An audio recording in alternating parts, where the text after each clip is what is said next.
Vidare tinokuchingamidzai zvekare kune chimwe chirongwa pano pazim Facebook Secrets and Confessions tichingoti mangwanani akanaka. Tadzoka zvekare nemamwe mamessages. Rekedzei tibva tapinda mumamessages edu atadzoka takakubatirai zvakangoma hazvo veduwe. Hanzi makadi zvenyu mukoma, ndinokumbirawo kuti munge muchindiposterawo nyaya yangu makaviga chitupa changu. Ndauyawo pano mukoma, ndodawo kuti mhuri yeZimbabwe inge ichindibatsira. So mudzimai wangu iye ainge agara zvake aine bhodhi yake yakazvinakira, but akabva atanga kucomplaina because ainge achiti hanzi magadziko angu iwo akaita jelly like, hanzi ndinoda kuti ange achiva firm so that pakufamba paya asazonyanya kuzunzika too much sezva ainge achiita. Ndakabva ndamuti baby, you know what, you are good the way that you are, even though zvaimbopota zvichindibohwa. I don't know if you can get what I am saying. Like mudzimai wangu, it's like pandaimubata waiita sekunge wakabata balloon rakazara mvura paya paunenge uchinafa magadziko ake. But as for me mukoma, ndainge ndisina hangu basa nazvo, ndaingozviudza kuti munhu wangu uyu munhu wangu ndinomuda. But iye, she was feeling very insecure.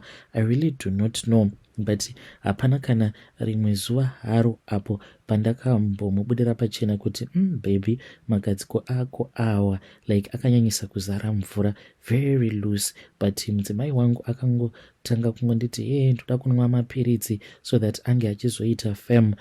Ndakamupa mvumiro ndikabva ndati madam, kana zviri zvo zvamada zvekuti munge muchinwa mapiritsi acho iwawo, it is okay with me. Ndikabva ndamupa go ahead. So mukadzi wangu ndakati ndamupa go ahead, ndokubva atanga kunwa mapiritsi aya. Zveshuwa ndaitomutengera mamwe acho mukoma, ndakatosvika pakutonoma order paAmazon, then akatobvako kuAmerica ikoko akatouya mufunge zvenyu kunoko mukoma nashi kuSouth Africa kuno kwatiri kuraramira tiri. Then mudzimai ndokubva aramba achingoenderera mberi achinwa. At the same time akabva ati baby, my skin is very dark, ndodawo kuti ndike ndichiita light skin mbichana because anoshanda nemaSouth Africans akawanda. Saka ndakangoti you never know, maybe kubasa ikoko kunenge kuine xenophobia inenge ichiitika. Mudzimai ndokubva atanga kubleacha zvekuti madam right now vatori yellow bone, nditori neyellow bone rangu mumba. But nyaya iripo mukoma iri kuitika ndeyekuti mudzimai wangu, it seems as if she does not know where to stop. We are spending more and more money. Ini ndaifungidzira kuti mapiritsi awa it's a once off thing, including ma-injections acho iwawo acho avanoti ndiwo anokudza magadziko avo, but ndainge ndisingatozivi kuti it is an ongoing thing. Mudzimai wangu anofanira kuramba achingonobayiwa injection iri rinobayiwa kuclicks, like ndokwaanoenda achinobayiwa kuti ange achiva zvaari very light skin mukoma. But zvinozoitika ndezvekuti nguva iye yekupisa anotanga kuita zvimadot kuface kwake kwese uku, then anoti kana aita zvimadot izvozvo, then zvimadot izvozvo zvinozotora nguva kuti zvinge zvichipera. Mukoma anenge aine zvimadot zveblack zvekuti it is not nice.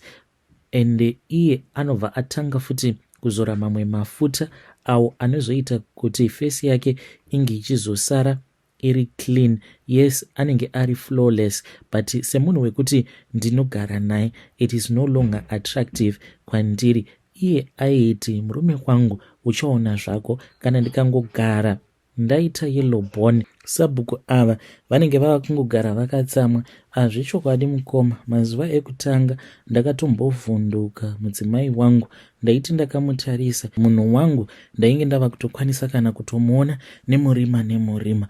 Zvainge zvichindifadza, but I don't know, maybe it is because of the process. Like I see her mixing mafuta akasiyana-siyana, dzimwe nguva achimbokwatuka. So kwandiri it's no longer sexy. Ndinoshaya kuti mudzimai wangu ndingamuudza sei, because munhu uya wekuti ari very sensitive.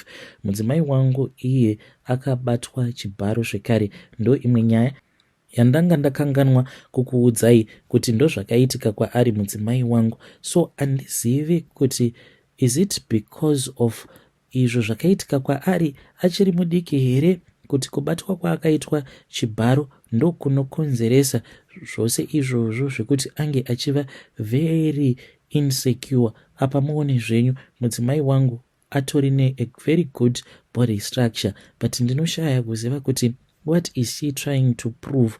Mukoma takamboitaura nyaya iyi nemwe hanzvadzi yangu, akabva anditi pamwe muroora iye anenge aine chikomba chake chaanenge achidanana nacho, saka anenge achida kukompita. Nhai zviriko here zvandakaudzwa nasisi kuti kana ukaona mukadzi ava kuda kungogara ari smart achingoluka and asingadi kurakidzira kuti ane murume, there might be a boyfriend that is involved, because ndo imwe zvekare nyaya yatinogara tichingonetserana namadam, nyaya iyoyo yekuti tinoti kana tichifamba tiri tose, mukoma madam vangu vava kuzviona sekunge ivo munhu wepamusoro too much, then dzimwe nguva vanenge vasingatodi kufamba neni. Mukoma ndinokumbirawo kuti munge muchiposta nyaya yangu, ndodawo kuti mhuri yeZimbabwe inge ichindibatsira. I am very supportive of my wife, but zvimwe zvaanoita mudzimai wangu handichazvinzwisisi. Vedare ndo message iyo yandakatumidzirwa ichibva kuna mukoma vedu. Ngatizame kuti tinge tichitaura navo mukoma vedu ava mucomment section. Zvakangoma hazvo vedwe, hanzi zvinhu izvi zviri kuitwa namadam zvekubayiwa mainjections, kunwa mapiritsi, hanzi kana ndikacalculator mari dzacho dzavanoshandisa hanzi zviri kutidyira mari isingaiti. Zvakangoma hazvo vedwe. Please let us try to talk about this issue in the comment section. Kunana clicks atoriko ma-injections iwawo ekuti vanhu vanotoenda vachitonobayiwa so that vange vachiva ma-yellow bones. Zvakangoma hazvo vedwe. Pressure yacho iri kumbobvepiko yekuti munhu wose ari kuda kuva a-yellow bone? Where is the pressure coming from? Strange things indeed they do happen in this world. Rikedzai tibva taenda panyedu inotevera. Nyedu inotevera yakamira sikudai so. Hanzi makadi zvenyu mukoma, ndinokumbirawo kuti munge muchindiposterawo nyaya yangu makaviga chitupa changu. Iye mukoma, now ndazobvuma kuti Mwari variko. This was last week apo pandainge ndiri kuchurch. So inini kana tiri kuchurch ndini ndinowanzo kuimba ma-worship songs, but mukoma nashe ndakatadza kana kuimba on that day. Chainge chakonzeresa kuti ndige ndichitadza kuimba chiko mukoma. Ndakamukira makuseni kwava kuenda kumba kwava mufundisi. Ndakamukira makuseni mukoma nashe. You won't even believe it. Like ndine kamwana kangu ako kane 1 year 3 months. Saka mwana wangu uyu deliberately handina kutenga porridge, and each and every morning anotomuka makuseni paanomuka anenge achida kudya porridge rake. Saka on that Sunday morning pandakamuka ndakabva ndati kuna daddy vake ndava kumboenda kunotsvaka porridge, but I'm not sure kuti ndichariwana kupi because ndakabuda pamba. It was kuma to 6 ndichiti ndinokwanisa kungoenda kuma convenient stores in which magarage. So ndakabva ndabuda paya nemotikari ukuwo vamufundisi. I don't know kuti vakanyepera mukadzi wavo kuti kudii, but mukoma takabva tasangana uko kwatakanosangana ndokubva tasiya yangu motikari pagarage because ine tracker. Murume ndakabva ndamufonera ndikabva ndamuudza kuti I was still waiting kuti paka convenience store ipapo pange pachivhurwa. Akabva ati it is okay baby. Ndakabva ndapinda mumotikari yava mufundisi ndokubva tazoenda kune imwe lodge sezvo yava motikari iyo isina tracker. Takasvika kwekwe mukoma, it was somewhere kuma 6:30 ndokubva taita bonde redu kunosvika kuma 20 to 7. Tapedza kudaro ndokubva tageza, then I returned back ndokubva ndatenga porridge remwana. Ndokubva ndaudza murume wangu kuti ndainge ndichida kudira full tank kwava kungovhara. Ndokubva ndazodzoka zvangu kumba. Murume ndakadzoka kumba ndikabva ndatoona kutoti ainge atori busy achitoaina hembe dzekuti taifanira kuti tinge tichizopfeka tichienda kuchurch. He never even suspected kuti mukadzi wake ainge atobva kunochita navamufundisi. Fast forward takati tava kuchechi mukoma, Then it came time for the praise and worship. Yeah, there was something that was taking place on that day. Vanhu vakanamata mukoma. Even the pastor vakazongoparidzawo zviya zvezita. So vanhu vakati vachinamata kudaro, then pane vamwe vamudhikoni vakazoti kwandiri ndaifanira kuti ndinge ndichimba imwe worship song.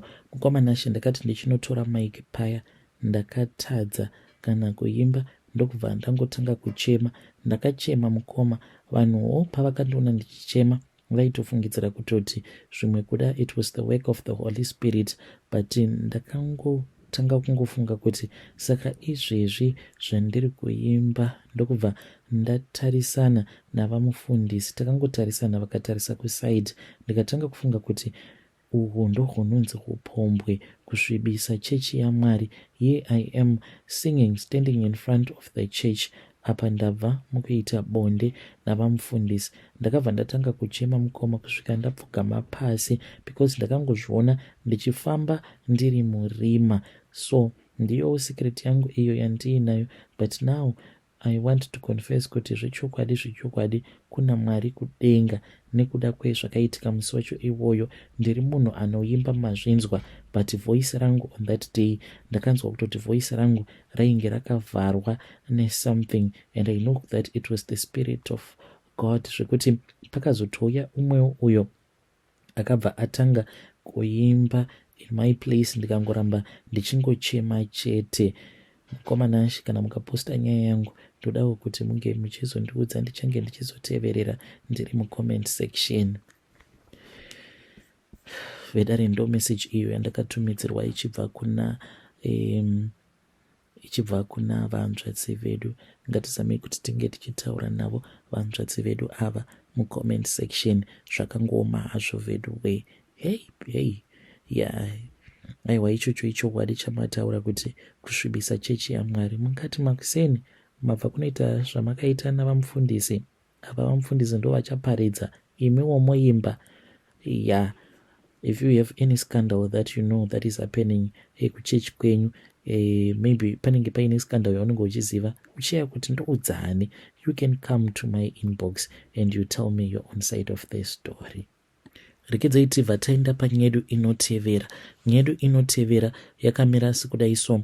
Hanzi makadi zvenyu mukoma, ndinokumbirawo kuti munge muchindiposterawo nyaya yangu makavikawo chitupa changu. Ndauyawo pano ndiine secret yangu iyo yandiinayo. Zvinhu izvi mukoma zvakaitika makore adarika awo. Zvino ndakati ndaenda kumusha mukoma, ndainge ndiine umwe mufesi watainge tichishanda naye nemudzimai wake. Munoziva vanhu vanonzi vanogona kuronga nemari yavo. Vanhu ivavo they were ahead of us. Ipapo paprice patainge tichishanda, isu sevarume tainge tichipiwa ma 3.5, vakadzi ndo vainge vachipiwa ma 2 point something. But even though tainge tichiwana mari yainge iri shoma kudaro, mukoma vanhu ava vakasvika pakuvaka, vakaita sei, vakatenga mamwe mastand kumaruzevha ekwedu uko. So pandakazodzokera kumusha mukoma, ndakatovhunduka ndichitoona kutoti kuingakwani vanhu ava vakazotobudirira zvekutodaro. Apa ndaitovashora ndichitoti kuZimbabwe kwamuri kuda kuenda muchazotoita zvekutotikumbira mari dzemabhazi muchidzoka, because ndaiwanzokuseka murume wacho. Ndainge ndichizviziva kuti baba vake vakazonosvika pakunofa vainge vasina stendi, vasina kumbogara vakavaka. Saka kunyangwe paakazoroora ndakatoseka mukadzi wacho ndikati, iwe uri serious kuti kuda kuroorwa nemunhu uyu? Kana kuri kunzi Joni ikanzi yapera muchaenda kupi? Iye akangoti banguru, Mwari ndo vanoziva. But mukoma Nashe, pandakazodzokera kumusha ndakabva ndatoona kutoti vainge vatova vanhu vainge vari kumberi chaizvo kutotidarikawo isusu vamwe. Ndakabva ndazobatwa nemweya wegodo. Zvandakazoita mukoma, godo rakashata. Ndakafamba mukoma for nearly 2.5 hours ndichienda kune imwe village uko kwandakanzwa kuti ndokwavainge vaine rimwe zimunda, uye zvekare vainge vachiita zvekurima. Kana varima paya vobva vazoendesa zviya zvavanenge varima kuna GMB, zvimwe vachitengesera vanhu. Ndakafamba mukoma ndikaenda kuya but ndainge ndisati ndava neplan because ndainge ndakanzwa kuti ikoko zvekare vainge vaine mombe nembudzi. Manje kuti ndinge ndichiba mombe ndainge ndichitya mapurisa, uye zvekare ndainge ndisina munhu wandaikwanisa kuzodzitengesera mombe idzodzo. Ndainge ndichiti kana ndasvikako maybe ndongodzivhurira mombe idzi ndodzitina, kuda kana ndikadzitina kweusiku hwose ndichingofamba nadzo ndobva ndazongonodzisiya kwandichadzisiya ndobva ndadzoka zvangu kana kuenda somewhere else. Mukomana ashe ndakati ndasvika kuya ndokubva ndagara hangu pasi apa hwainge hwava husiku, ndobva ndatanga kusvuta mbanje dzangu. Ndakati ndiri bhizi ndichisvuta mbanje dzangu dziya ndobva ndakati dhuu kufunga, ndikabva ndati but ndinokwanisa kungopisa uri munda, nekuti kana ndikagara ndapisa munda pane angazombofungidzira kuti ndini here. Mukoma ndozvandakabva ndazoita izvozvo. Ndakafamba ndichienda pakati pawo munda ndokubva ndabatidza moto. Mushure mekunge ndabatidza moto ndokubva ndatenderera zvekare ndichibatidza moto kumasection akasiyana. Mukomana munda iwoyo wainge wakakura, apa vainge vasati vakohwa chibage. Mupesi chakazotouya kwandiri achitondidembera achinditi, uone madam, last week vakatonditi tadii takohwa chibage, but iye nekuda kwekuti ainge ari bhizi nemamwe mabasa ainge achingoti tichazozviita. Mushure mekunge ndabatidza moto wangu handina kana kuzombomirira kuti ndinge ndichiona kuti zvakazoita sei. Ndakabva ndatanga kumhanya mukoma, ndaitoita zvekutofamba ndichiti ndikati fambei ndobva ndahwanda kuseri kwezvikwenzi ndisingadi kuonekwa kana nani zvake. Ndakazoti ndava kuda kunosvika kumaraini ekwedu ndakatosangana nemotikari yake. Lucky enough mukoma, the moment yandakada kucrossa road, that was when pandakaona motikari yake ndokubva ndahwanda zvekare kuseri kwechimwe chikwenzi. Motikari yake yakati yadarika apa ainge achimhanya sei mukomana, ndakatoseka zvangu ndokubva ndatongofamba zvangu ndokubva ndadzokera kumba. Kana madhamu vakandibvunza kuti koma ngamaenda kupi, takatombonetsana namadhamu because ndine chimwe chimukadzi chandakambodana nacho zvikazozivikanwa namadhamu. So mukomana ashe ndizvowo izvo zvandakaita. Ndangoti ndinge ndichireurura fesi iyeye ndakamubrokesa kane ende ndakazviitira svoto, kunyangwe mukati pwetere mungandidii. Tinongoti ndikoko. Hei vedare ndo message iyo yandakatumidzirwa ichibva kuna mukoma vedu. Aiwa mukoma, mune hutsinye, hei zvakangoma hazvo vedu, asi ngatizamei kuti tinge tichitaura navo mukoma vedu ava mucomment section.